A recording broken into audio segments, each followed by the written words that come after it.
저 두 가지를 한번 봐야 되는데, 한 2분씩 볼 거예요.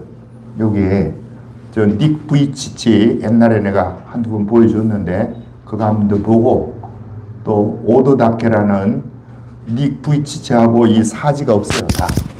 팔이 없고, 팔도 요만큼 있어. 팔도 없어, 닉 부이치치는. 오도다케는 요만큼 있더라고요. 그 다음에 다리도, 두 다리가 없어. 그리고 발가락만 이렇게 붙어 있어. 허벅지에. 이게 닉 부이치치 보겠으면 한 2번 정도 보겠어요. 자신은 세상에서 없어져야 할 실패작이라는 생각을 하게 되었습니다. 고작 나이 10살이 되던 해에 그는 심각한 우울증을 겪으면서 스스로 목숨을 끊으려 했습니다. 하지만 다행히도 그의 계획은 실패로 돌아갔습니다. 왜냐하면 그를 향한 하나님의 계획이 준비되어 있었기 때문입니다. 지금 그는 자신을 너무나도 행복한 사람이라고 생각합니다. 왜 그는 팔다리가 없어도 행복할 수 있는 것일까요? 그의 이야기를 들어보겠습니다. I was born in Melbourne, Australia, 1982, and my parents had no idea that I was going to be born without arms or legs. I was the only one that I ever saw without limbs. My faith in Jesus Christ was sealed after 7 years of wondering why, God, I was born this way. He answered me very clearly through John chapter 9. And I gave my life to Jesus at 15 after reading about how he came across a man who was born blind. And I'm like, hey, hold on a second. This looks interesting. And no one knew why he was born that way. I'm like, perfect. So I read on, and in verse 3 of the 9th chapter, Jesus said it was done so that the works of God would be revealed through him. And I'm like, wow, God, if you had a plan for the blind man, youth groups were starting to call me, churches were starting to call me, opportunities were opening up everywhere for me to share my testimony. 자, 이게 닉 부이치치고 오도다케는 이 사람인데,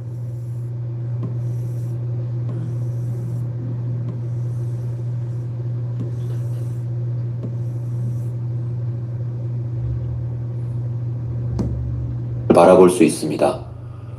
저는 휠체어를 타기 때문에 학교에서 친구들의 놀림을 당하며 외로움 속에서 살았습니다. 를 바랍니다.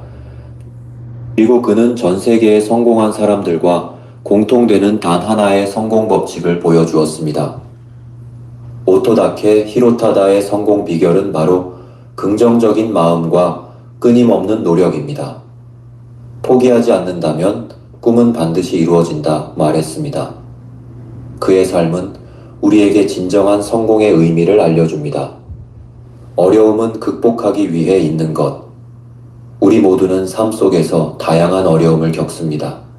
하지만 오토다케 히로타다처럼 긍정적인 마음가짐과 끈기를 가지고 노력한다면 어떤 어려움도 극복할 수 있을 것입니다. 저는 모든 사람들이 어떠셨나요? 자, 여기까지만 보고요. 내가 이야기를 해드릴게. 자, 이 사람이 오토다케, 이 사람은 이 태어날 때 이 사지가 없어요.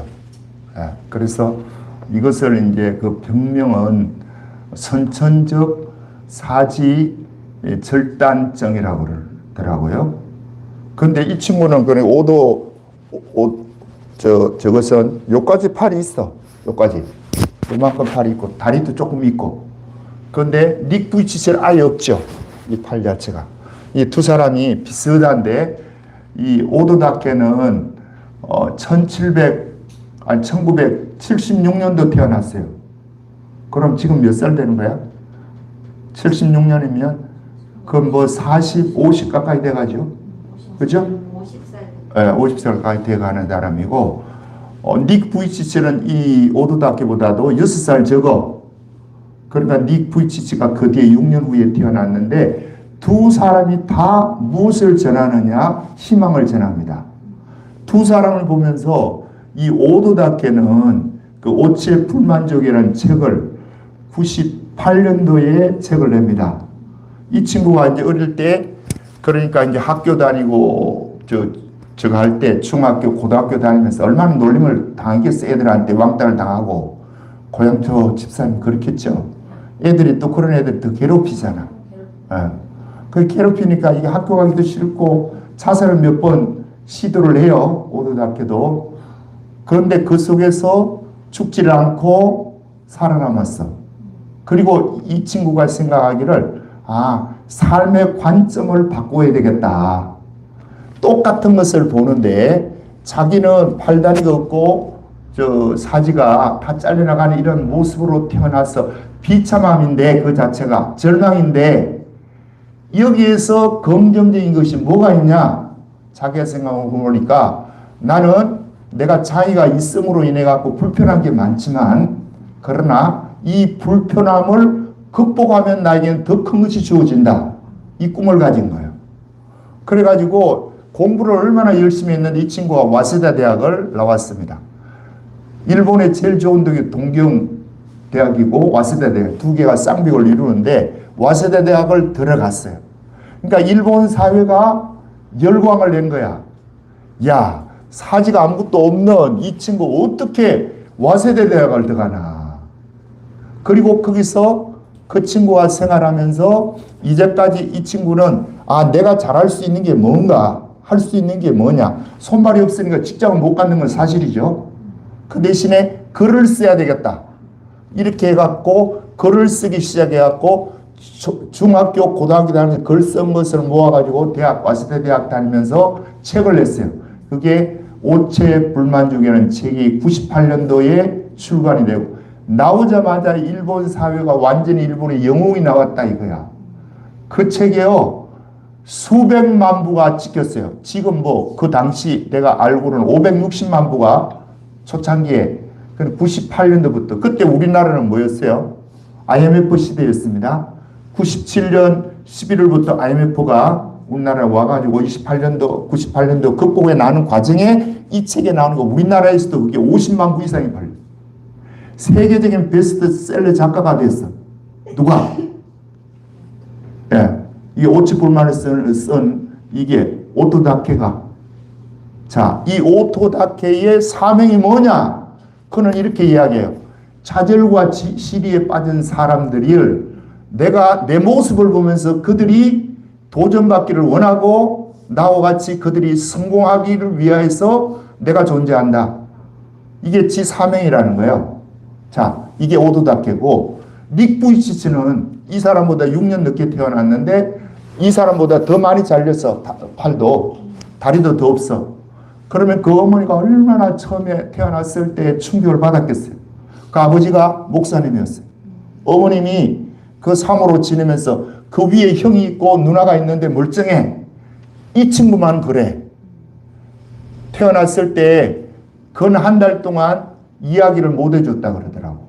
어머니한테 이 병원의 간호사가 충격받을 것 같아서. 그 가족들은 이제 알겠죠. 근데 이야기를 안 해줘. 그러나 어쩔 수 없지 이제 나중에는. 그때 그 어머니가 얼마나 충격이 빠졌겠어요. 김명수 권사님. 그죠? 그 자녀를 낳았는데 그 자녀가 그렇게 됐다. 이게 하늘이 무너지는 거지. 자, 이 속에서 그 아이가 자라가는데 자기를 보니까 자기는 어릴 때는 몰랐는데 학교를 들어가면서 다른 애들하고 내가 틀리네. 이걸 이제 경험한 거야. 그리고 걔들이 자꾸 놀려. 그런 거 왕따가 되고 왕따가 되는 가운데 8살, 9살, 10살 때 자살을 3번 시도했대요. 물을 저 통에 목욕통에 물을 받아놓고 거기서 목욕한다고 들어가가지고 지가 그 들어가면 이제 물 가득 채워놓으면 힘 빠지면 지가 이게 사지가 없으니까 또 애가 젖고 하니까 죽을 줄 알았지. 그런데 이제 그럴 때마다 어머니가 건져내고 이렇게 해서 3번 시도에 실패해. 자, 그런데 이 친구도 주님을 만납니다. 이 친구는. 오도다케는 예수 믿는 사람이 아니에요. 근데 이 친구는 예수님을 만나요. 예수님 만나고 나서부터 그 인생이 15세 때 달라졌다 그러죠? 달라지고 내가 이 땅에 태어난 것은 하나님이 실수해서 나를 이렇게 만든 것이 아니고 하나님의 실패작이 아니고 하나님의 뜻에 의해서 이렇게 되었다. 이렇게 믿게 된 거야. 그러면 내 사명이 뭐다? 이걸 이제 그때부터 그가 깨닫고 닉 부이치치가 세계를 다니면서 우리나라도 몇 번 왔습니다. 이 사람이 가는 곳마다 젊은이들에게 용기와 힘을 주고요. 도전 정신을 주고요. 복음을 전파하는 목사님들 10,000명보다도 더 파워 있는 역할을 했어요. 자, 이 두 사람인데 지금 와서 보면 완전히 갈라진 삶을 삽니다. 닉 부이치는 여전히 하나님의 이름을 존귀케 하는 삶을 사는데 이거 오도닥케는 이게 불륜 사실이 발견이 돼가지고 한 놈도 아니고 5명의 여자하고 불륜. 박미숙 집사님 이해가 가요? 예? 사지도 아무것도 없는 놈이 무슨 5명의 여자하고 불륜을 일으켜가지고 일본 사회가 완전히 뒤집어졌어요. 영웅에서 저주받은 자로 완전히 떨어진 거야. 자, 왜 이렇게 됐냐? 한 사람은 그렇게 되고 한 사람은 여전히 하나님 이름을 존귀케 하는 사람으로 두 사람이 다 사명감이 똑같다고 이야기하는데 한 사람은 이렇게 되고 한 사람은 이렇게 돼. 그 이유가 뭐냐? 오늘 이 본문에서 그 해답을 찾기를 원합니다. 자, 오늘 본문 15절 읽어보겠습니다. 15절 시작. 그들이 조반복은 후에 예수께서 시몬 베드로에게 이르시되 요한의 아들 시몬아 네가 이 사람들보다 나를 더 사랑하느냐 하시니 이르되 주여 그러하나이다. 내가 주님을 사랑하는 줄 주님께서 아시나이다. 이르시되 내 어린 양을 먹이라 하시고 두 번째 또 질문을 하고 내 양을 치라 그러죠. 그죠? 사명을 줘요. 세 번째도 네가 나를 사랑하냐 묻더니 뒤에 가서 내 양을 먹이라 그래요. 자, 사랑을 각 절마다 사랑이 지금 몇 번 나오는 거예요 지금? 예? 총 7번 나오네. 맞죠? 예? 아이 그렇다 그래요. 안세리 봐도 거기 딱 보면 그렇다 고기라도 어떻게 해야지 내가 힘이 나지. 아이씨 저 양반이 7번이라 그러는데 6번인지 7번인지 모르겠다. 그러지 말고 자 사랑을 이렇게 부르짖죠. 그러면 요 내용을 우리가 압니다. 자 예수님이 부활하셔서 20장에서 첫 번째 제자들에게 나타났어요. 너에게 뭐가 있을지어다? 평강이 있을지어다. 두 번이나 이야기를 하고 주님이 아버지께서 나를 보내신 것 같이 나도 너희를 보낸다. 사명을 줘요. 그러면서 성령을 받아라. 이래 나오죠. 주님이. 자, 이게 첫 번째 제자들에게 만나서 했고 두 번째 또 디두모라는 도마가 없을 때 이제 앞에 처음에 나타났는데 도마가 있는 자리에 또 예수님이 나타나서 자기의 손과 발을 다 보여줘. 예, 보여주면서 내가 죽었다가 살아나는 예수님인 것을 증거를 보여주고 믿는 자가 되라고 하죠. 두 번 나타났어요. 그리고 21장으로 넘어와. 그런데 21장에 넘어와서 보니까 제 아들이 가만히 생각하니까 이게 돈이 없는 거야. 예수님 있을 때는 여자들이 이것도 저것도 갖다 주었는데 지금은 뭐 예수님이 없으니 갖다 주는 것도 없고 먹을 것도 없어. 그래 가만히 생각하니까 자 고향주 집사님 먹을 게 없으면 굶고 있어야 되겠어요. 어떻게 해야 되겠어요? 에? 먹을 게 없으니까 물고기 잡으러 간다고 가는 거야. 자 여기서 만일 제 아들이 먹을 것이 없다. 그러면 예수님 앞에서 사명을 주고 부활하신 모습을 보여줬으면 뭐 해야 되는 거예요 사실은? 기도해야지. 아버지 이것 좀 도와주세요. 예수님 부활하신 예수님 먹을 것이 없는데 먹을 것을 주셔야죠. 이렇게 했다면 죽겠어요 안 죽겠어요? 좋지 하나님. 그러니까 또 가만히 있으니까 또 주님 안 줘요. 예? 이정환 집사님 가만히 있으면 줘요 안 줘요? 안 준다고. 안 줬잖아 예수님도. 이것을 또 거짓으로 이야기합니다. 가만히 있어도 하나님이 다 베풀어 준다. 이렇게 설교를 하고 앉았어. 손 거짓말 하는 거야 이런 거. 그러면 듣기는 좋겠죠 성도들이. 그런데 자기들이 이제 믿어보면서 저게 거짓말인가 알아. 기도 안 하니까 먹을 거 없네. 안 주네. 이걸 경험하면 그때서야 쏘간 걸 알아. 이러면 되겠어요 교회에서? 안 되는 거야. 만나를 줄 때에도 주님이 구하지 않으니까 광야에 끄적어내 놓고도 한 달 동안 안 주신다고 우리 주님이.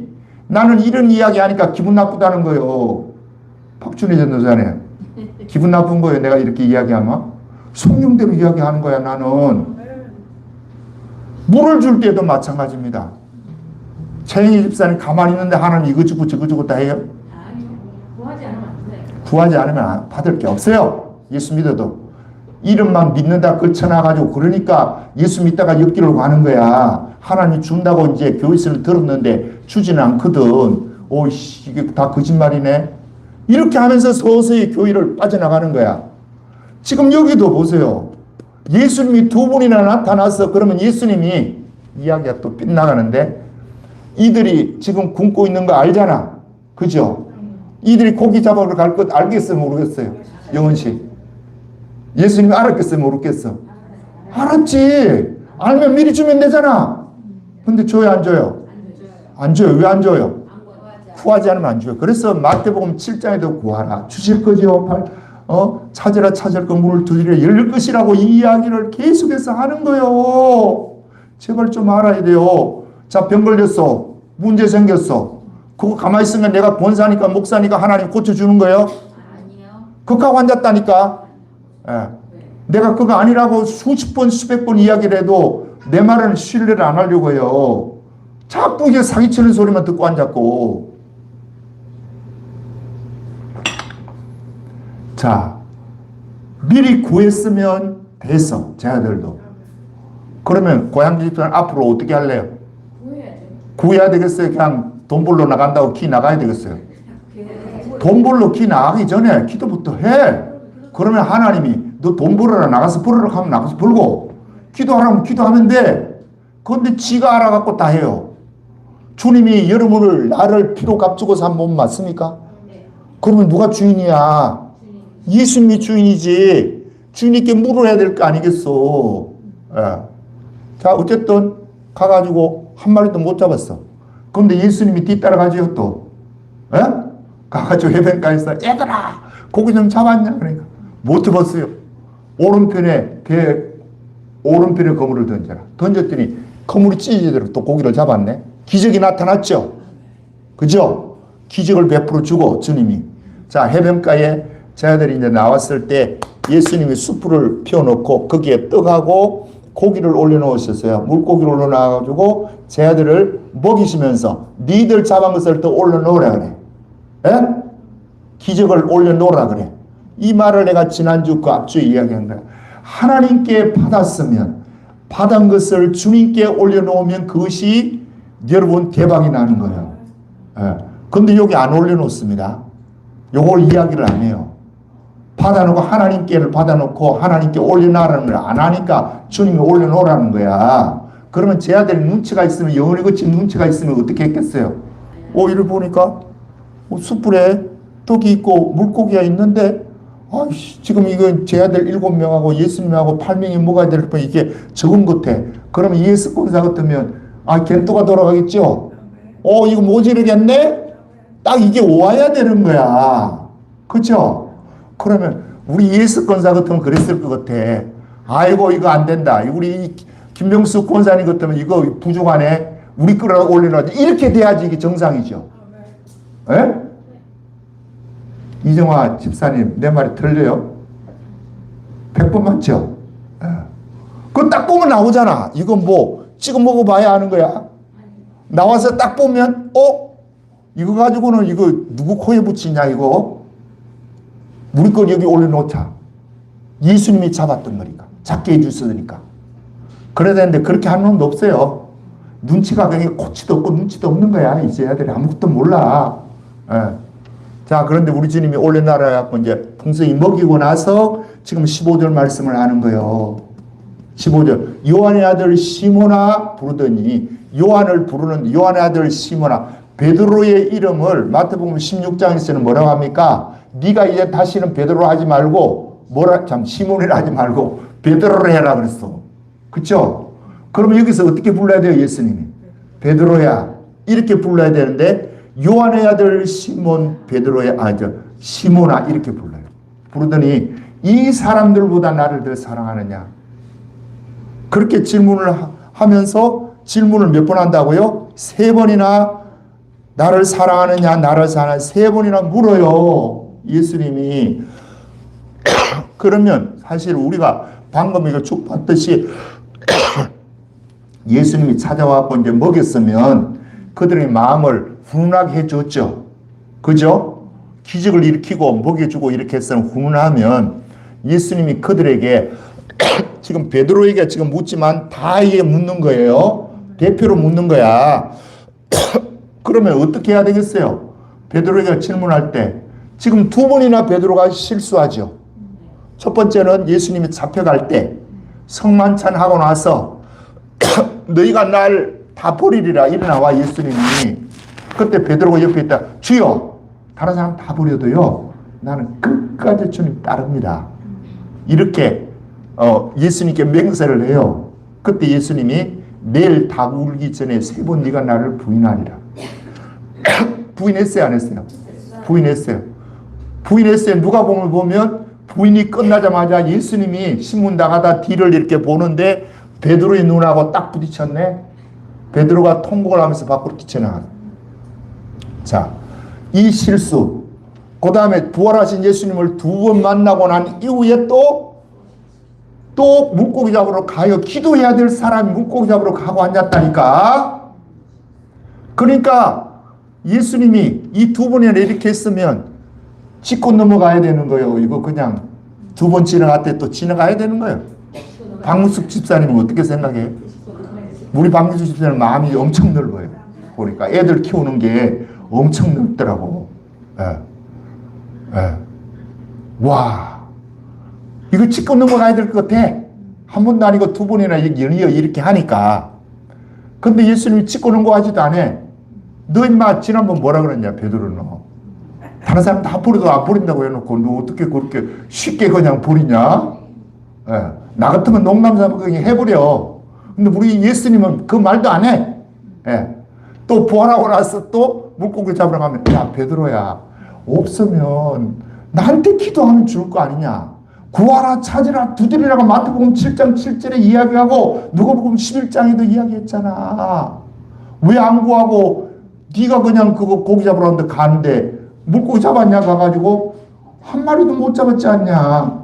자, 이 정도는 해야 되겠습니까? 안 해야 되겠습니까? 해야 되는 게 정상이야. 근데 예수님 그것도 안 해. 그러면 그 우리 같으면 뭐 이게 짚고 넘어가는 이 수준을 넘어서 따끔한 징계를 한다고요. 그런데 징계도 안 해. 하나님에서 한다는 소리가 내 어린 양을 먹여라, 내 양을 먹여라, 내 양을 치라, 내 양을 먹여라. 이렇게 주님이 사명을 지금 주는 것이 아까 읽은 본문이에요. 자, 그러면 이제 생각을 해보면 머리를 이제 굴려봐야 돼. 이정아 집사님, 뭘 해야 된다고? 머리를 굴려야 돼. 왜 예수님이 이렇게 하는지. 왜 이렇게 하는 거예요? 예수님이 따끔하게 한마디 하거나 짚어주거나 징계를 주거나 이렇게 해야 다시 이런 실수, 이런 반복을 안 할 것 같은데 우리 생각에는 예수님은 그렇게 안 하고 사랑하느냐, 사랑 타령만 지금 하고 있어요. 이것이 인간적으로는 우리가 이래 보면 이게 지금 사랑할 타령이 넘었는데, 한도가 넘었는데, 선을 넘었는데, 이렇게 우리는 생각하는데, 예수님은 그게 아니고 사랑 타령을 하세요. 왜요? 따라합니다. 사랑만이 모든 문제의 해결입니다. 예수님이 이것을 확실하게 아는 거야. 아무리 징계하고 책망하고 뭐 어쩌고 저쩌고 해도 그쪽으로 가려면 가버려요. 그런데 예수님의 사랑을 확실하게 깨달으면 이게 털린 거야. 그래서 예수님이 적을 해요. 자, 우리가 잘 아는 사도 바울도 보십시다. 사도 바울을 예수님이 저 다메섹 도상에서 만나죠. 그죠? 다메섹 도상에 이 사도 바울이 사람들 이끌고 가면서 대제사장의 공문, 체포영장을 받아가지고 이 다메섹 시리아 이게 있는 예수 믿는 자를 잡아 끌고 가려고 공문까지 가지고 오는데 다메섹 도상에서 햇빛보다 더 강한 빛을 보고 예수님의 음성을 들어요. 사울아 사울아 네가 나를 왜 핍박하느냐 이래 나오거든요. 그때 거꾸로 졌어요. 예. 거꾸로 지고 집가라는 글이 유다 집에 있을 때 아나니아가 가서 기도할 때 눈이 열렸습니다. 사울의 눈이 사울을 바울이에요. 이때 바울의 눈이 열린 거야. 자, 그러면 그때 사울아 사울아 네가 나를 왜 핍박하느냐 하면서 사실은 벼락 맞아 죽어야 되죠. 에?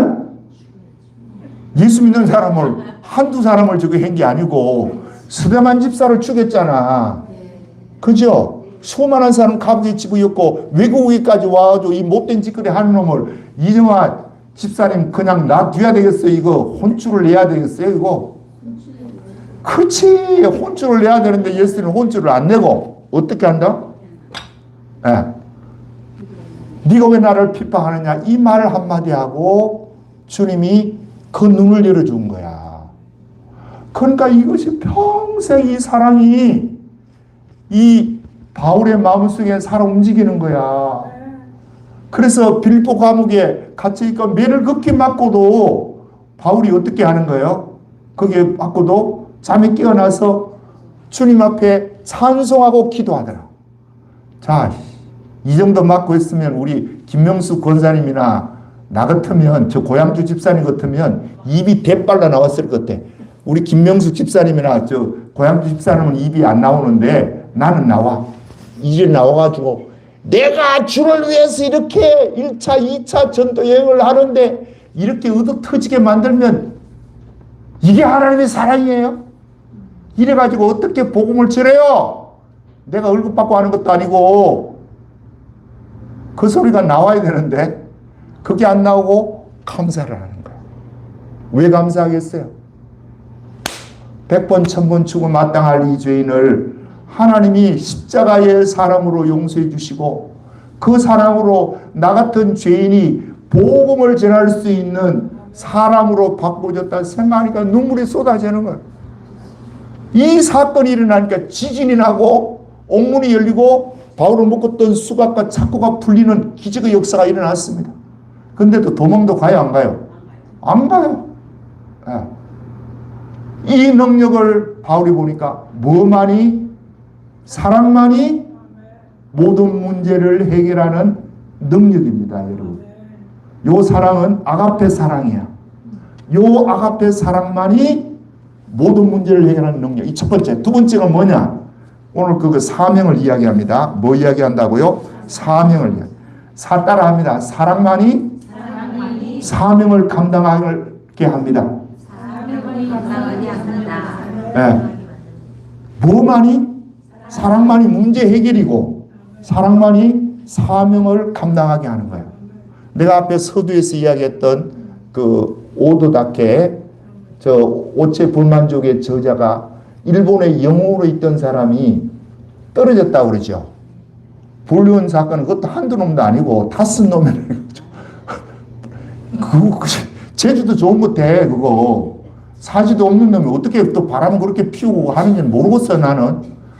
예, 저 목사는 왜 또 저 이야기는 꺼내? 아니 실제 있는 이야기니까 내가 하는 소리야. 그런데 닉 부이치치는 지금까지 주님의 영광을 위해서 사명을 감당하고 있습니다. 왜 한 사람은 사명을 지금까지 감당하면서 하나님의 이름에 존귀케 하는데 한 사람은 완전히 타락해가지고 일본의 영웅에서 일본의 저주받은 자로 완전히 자리매김이 바뀌어진 거예요. 네. 뭐가 이렇게 된 거예요? 사랑입니다.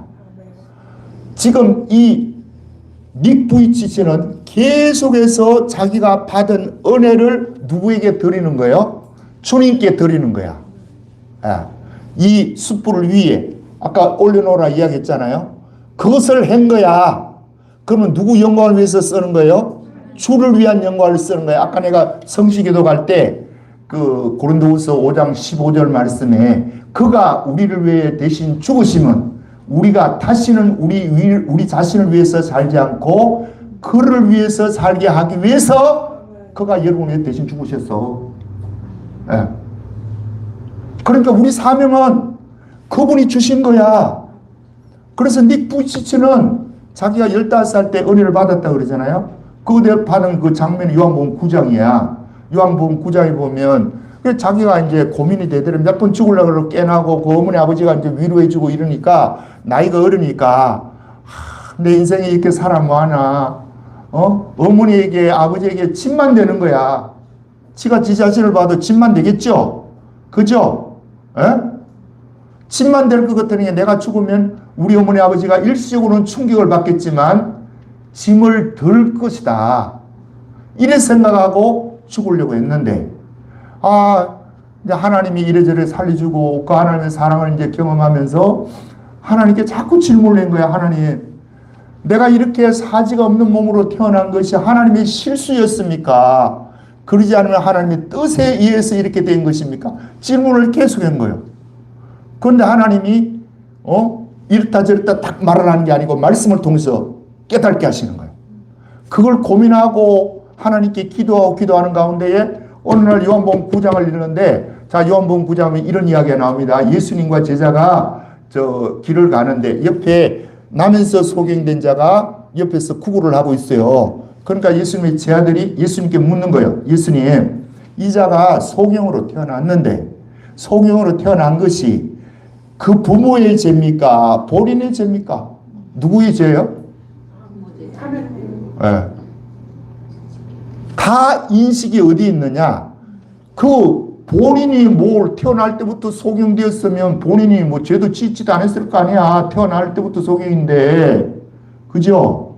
그러면 그 부모의 죄로 인해서 대부분 이렇게 아는 거예요. 그런데 여러분 잘 이해를 해야 됩니다. 이것도. 우리가 어떤 고난이 오고 문제가 있으면 그것이 부모의 죄일 수 있어. 없다 그러면 안 돼요. 지 죄일 수도 있어. 이걸 도려내버리면 안 된다니까. 여전히 그 때문에 저주는 오는 것도 사실이지만 요 케이스만은 이 요한복음의 9장의 소경만은 하나님의 뜻을 이루기 위해서 이렇게 되었다. 그렇게 성경 기록해요. 하나님께서 뜻이 있어서 소경되었다는 거야. 그렇게 하면서 예수님이 침을 뱉어갖고 진흙을 이렇게 눈에 발라가지고 눈을 띄워줬어요. 실망을 씻어왔더니 씻으러 오라니까 씻고 왔더니 눈이 열렸어. 자, 이 장면을 읽으면서 내가 이 사지가 없고 이렇게 불구가 된 모습으로 태어난 것이 우연입니까? 하나님의 실수입니까? 아니면 하나님의 뜻 가운데 이루어진 겁니까? 물었는데 그것으로 하나님이 답변하는 거야. 하나님의 뜻을 이루기 위해서. 그러면 내가 소경된 것이, 내가 이 사지가 없는 것이 하나님이 실수했거나 실패해서 일어난 일이 아니고 우리 하나님이 나를 향한 뜻이 있구나. 이걸 깨닫고 나서부터 그는 나가서 이제 간증하기 시작한 거야. 그래서 자기가 그 전까지만 해도요, 계속 위축되어 있었다는 거야. 위축되어 있고 사람 만나기 저거 하고 애들이 놀리고 하니까 혼자 방에 처박혀가지고 자살하고 우울증 걸리고 이렇게 했는데, 아니 이 말씀을 딱 깨닫고 나서부터는 하나님이 뜻이 됐으면 나를 통해서 하나님의 영광이 드러날 거다. 이 믿음 가지고 나가서 복음을 전해가지고요. 그가 가는 곳마다 호주 사람이에요. 가는 곳마다 우리나라도 와가지고 얼마나 많은 애들 청소년들에게 용기를 주고 위로를 해주고 희망을 줬는지 몰라.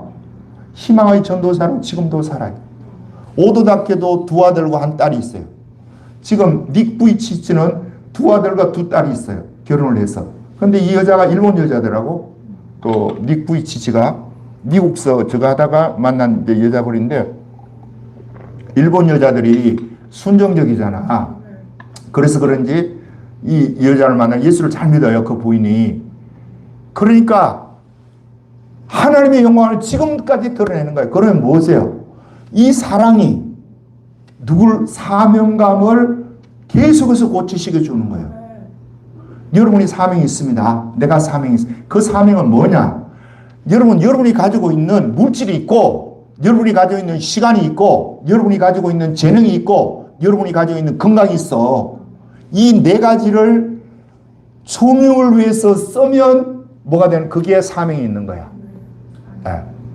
그러면 지를 위해서 쓰면 이건 오토답게가 되는 거야.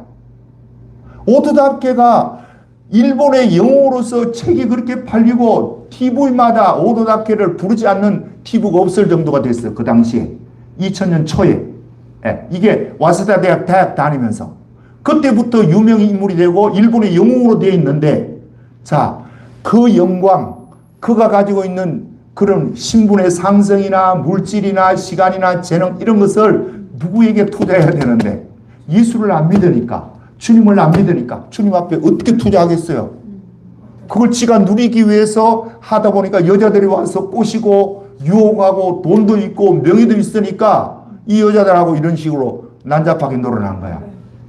그래 지금은 완전히 이게 바닥이에요. 닉 부이치치는 지금도 여전히 그가 가는 곳에는요 수많은 사람을 감동을 시키고 있습니다. 사랑만이 사명을 뭐 한다고요? 감당하게 하시는 겁니다. 세 번째가 마지막인데 이것은 뭐냐? 사랑만이 따라합니다. 사랑만이 우리를 아르니온으로 만듭니다. 이 아르니온이 뭐냐면 예수님을 가리켜서 그 예수님을 어린 양이라 그러죠.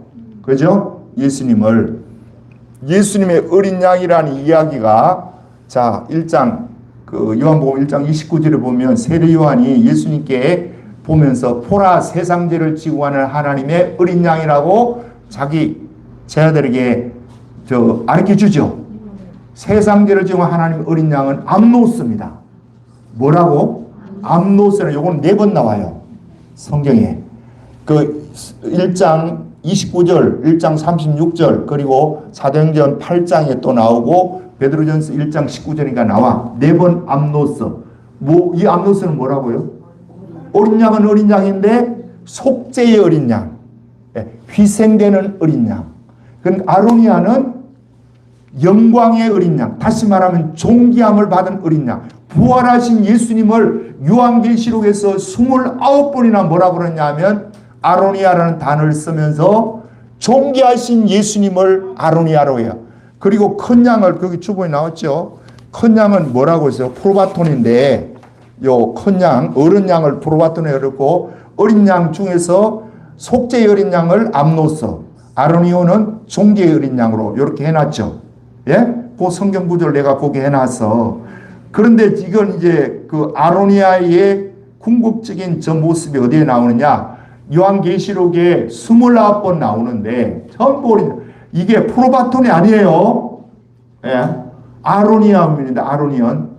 이 아로니 존귀하신 어린 양이 지금 예수님인데 요게 요한계시록 외에 한 번 쓰인 곳이 아까 읽었던 자 15장 아니 15절 있죠. 거기에 15절 다시 한번 읽어봅니다. 시작. 그들이 초밥 먹은 후에 예수께서 시몬 베드로에게 이르시되 요한의 아들 시몬아 네가 이 사람들보다 나를 덜 사랑하느냐 하시니 이르되 주님 그러하나이다. 내가 주님을 사랑하는 줄 주님께서 아시나이다. 이르시되 내 어린 양을 먹이라. 요 어린 양이 뭐라고요? 아로니온입니다. 성경에 계시록 외에 딱 한 번 나와. 이거는 이 아로니온은 예수님을 지칭하는 거예요? 우리를 지칭하는 거예요? 우리입니다. 그걸 어떻게 아느냐 하면 아로니온 이게 복수야 복수. 그러면 어린 양들이라고 여기 원래 번역을 해야 돼. 그런데 우리 성경은 단수 복수를 크게 안 따지잖아. 우리 글에는. 그러니까 이게 복수로 안 나오니까 어린 양은 오직 예수님만 지칭하는데 아로니아가 계시록에 여기만 딱 하나 우리를 말해. 그러면 여러분과 내가 아로니온이 돼야 되는 거야. 자, 베드로에게 지금 내 어린 양을 먹이라, 아로니온을 먹이라 이야기하는데 아로니온을 먹일 수 있는 사람이 누구냐 하면 주님을 사랑하되 이 사람들보다 더 사랑하는 사람만이 아로니온을 먹여요. 무슨 말이 이해가 가세요? 네. 두 번째 그 16절에서도 요한의 아들 시몬아 네가 나를 사랑하느냐 여기는 비교급으로 이야기는 안 하고 그냥 아가페로 물었어요. 세 번째 요한의 아들 시몬아 네가 나를 사랑하느냐 요 사랑은요 필리아입니다. 앞에 두 번째는 첫 번째 두 번째는 아가페로 묻고 베드로는 여전히 필리아로 사랑한다고 이야기하고 세 번째는 필리아로 예수님이 물으는데 여기도 아이고 필리아가 뭔지 모르겠다. 그렇게 생각해도 돼요. 그래서 내가 깊이 설명을 안 해. 어쨌든 15절에 나오는 요 아로니온이 뭐냐면 그리스도의 신부입니다. 예수님이 뭐니까? 어린 양이니까, 존귀하신 아로니온이니까 예수님이, 우리가 아로니온이 돼야 되는 거야. 이 아로니온은 뭐만이 될 수 있다고요? 오직 사랑을 받고 그 사랑을 누리고 그 사랑으로 주님께 돌려줄 때 이 아로니온이 돼요. 그런데 예수 믿으면서 이걸 잘 못하는 거야, 사람들이. 그냥 은혜를 받아가지고 한때는 주여 주여 해갖고 받았어. 받고 나서 주님이 여기에 올려놓으라 그럴 때 안 올려놔요. 이러면 교제가 이루어지냐. 사랑은요, 일방적인 사랑이 아닙니다. 주고받고 하는 사랑이야. 부모 자식 간에도요, 부모 자식 간의 사랑을 스톨게라 그럽니다. 친구 간의 사랑을 필리아라고 이야기하고, 그 다음에 남녀 간의 사랑을 에로스라 그래. 하나님 우리 사랑하는 것을 아가페라 그래. 자, 아가페든 스톨게든 필리아든 에로스든 간에 이 사랑은 뭐 하는 거라고요? 주고받아야 된다. 그러니까 우리가 가정에서도 보세요. 여러분 자녀들이 있어요. 예를 들어 3명이 있든지 2명이 있든지 있어도 그게 정이 들어가는 놈이 있고 들어가는 놈이 있어. 똑같아요. 5손가락 깨물어봐 안 아픈 게 없다고요? 다 아프지. 아프고 깨물어봐 안 아픈 게 어디 있는 거. 그러나 더 사랑하는 놈이 있고 덜 사랑하는 놈이 있어. 분명히. 왜 그러겠어요? 주고받고 하는 놈은 더 사랑해. 주고받고 하나님과의 관계도 꼭 이렇습니다. 주고받고 하는 것이 하나님의 사랑이야. 이미도 우리는 일방적으로 십자가의 사랑을 받았어요. 부활의 사랑을 받았어요. 다시 우리를 신령한 몸으로 바꿔줄 것을 이미도 주님이 예언해 놓으셨어. 그러면 이제는 어떻게 해야 돼요? 여러분 것을 주님께 드리면 주고받고가 되는 거야. 그러면 그 사랑이 뭘 한다고요? 오늘 본문 말씀같이 사랑만이 문제를 해결하시고, 사랑만이 사명을 끝까지 감당하게 하시고, 사랑만이 아르니온이 되게 하신다. 이렇게 되기를 주님으로 축복합니다. 우리의 궁극적인 목표는 아로니온이 되는 거예요. 이런 이야기 하면요, 저쪽 밖에 있는 사람들은 아로니온이 뭐가 하면 씨알던 소리 하고 앉았네. 그거 하고 앉았어. 뭐가 뭔지 몰라. 그 사람들이 알든 말든 그거는 상관할 바 아니고, 중요한 것은 여러분과 나는 신령한 몸으로서의 부활인데, 그 신령한 몸의 부활은 바로 아로니온이 되는 겁니다. 기도하겠습니다. 아버지 고맙고 감사합니다.